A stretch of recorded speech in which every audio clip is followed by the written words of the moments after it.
खेलत रहो छोट पर। अरे ना ना वो दिमाग से निकाल दी ठीक बटे। नाम के खाली भतार बनन ठीक बा। हाँ। अब काम के रोरा बने। अरे तुम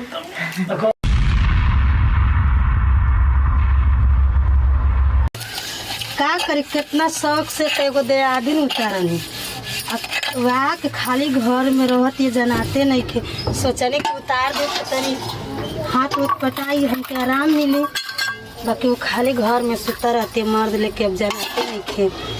ओके कहलू तो ठीक नहीं थे कह तो तुरंते बाजे लागी जा तब हमरे न करे के बाप करत तनी। बाकी मर्दो उहे बा ओकरो को सिखावत नहीं थे जोरे हाँ करू बड़ जेठ के तंचो कर लाज नहीं खेड़बा माँ।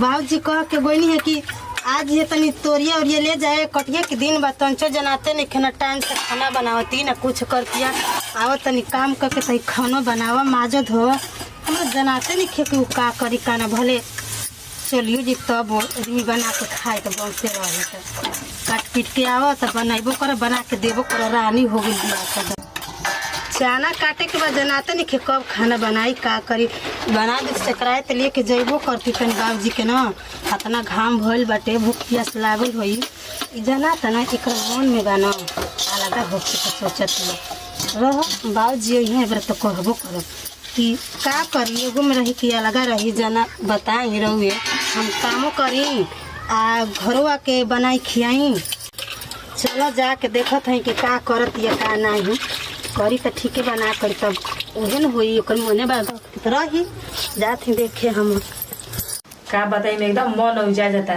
अकेले हमारे काम नहीं करते कि अकेले हम का करिए घर में। हमारे एगो उपाय लगा था कि लगा ही के पड़ जाए मन करता ना कि अब उनकरे के बोलाई जौन ला भरवा बढ़न आ कितना मस्ती से प्यार कर घर में के मेरे बा नहीं मरद मरद चलो हमारा अपन कामे पर आ वो तो अगेन शाम के तेरे दोपहरिया में ना अकेला में घर बटे अपन बुला के खूब बढ़िया से मन करता कि मिल ली हमारी ये एकदम सपना लौकत 24 घंटा कहता वो चिरौरी करन के का हो बोलावे लू ना हमारा के कई दिन से वो तरह पते बना तो लोग मन करता फोन करके बोलावे तो उनका के बड़ी कई दिन से वो जा घले बना देखता है जरा की का करेला। हेलो हेलो हाँ जी का हो बड़ा स्वास्थ्य सवर के बहुत तो तैयार बल हो तैयार तो बटले बनी रोगे खातिर बनी। अरे इतना फिट लगा तो मन करता काट ली।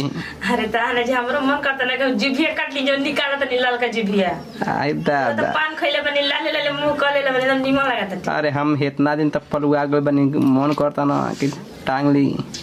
अरे ताने जी मोबाइल में से निकल के जी बहरी। अरे आई तो खूब देबू ना कुछ कहीं एकदम स्मार्ट लागत नहीं रोगा जी। अरे वो तो छोड़ा ना हां आओ ऊपर छापर हो जाओ।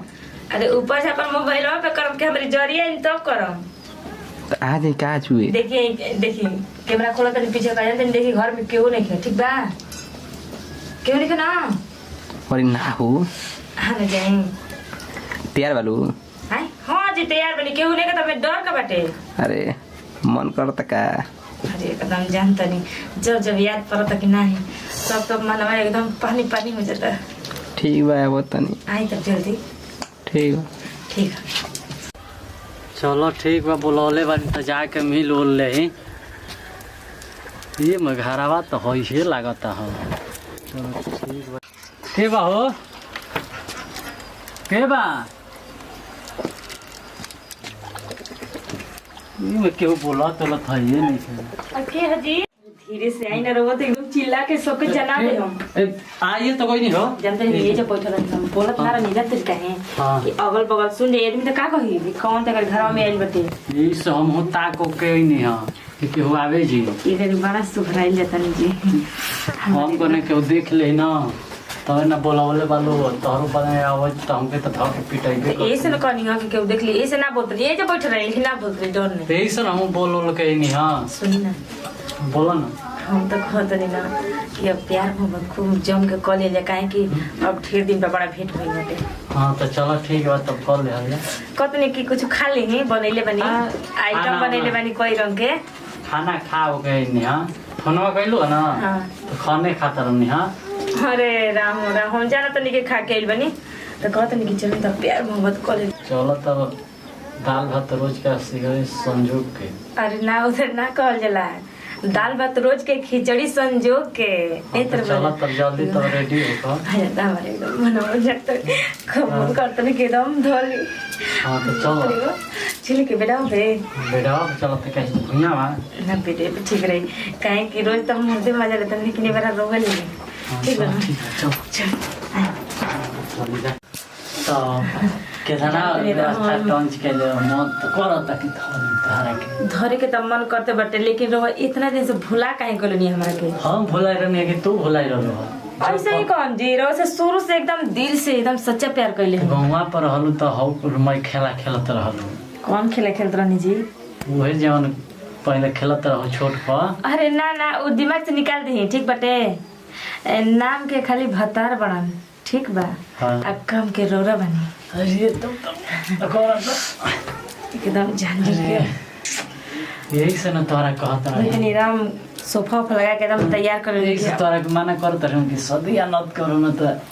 अरे तो सदिया करे के ना पड़ी, जानते नहीं बाप मातारी बाटे अब जहाँ कही तो है ना करे के पड़ी बताई। तोहरा कहत रही अपनी ना बस में तो बाना वो कहत रही ना कि ओकरा से बढ़िया कि चलो तो भाग चलल जा।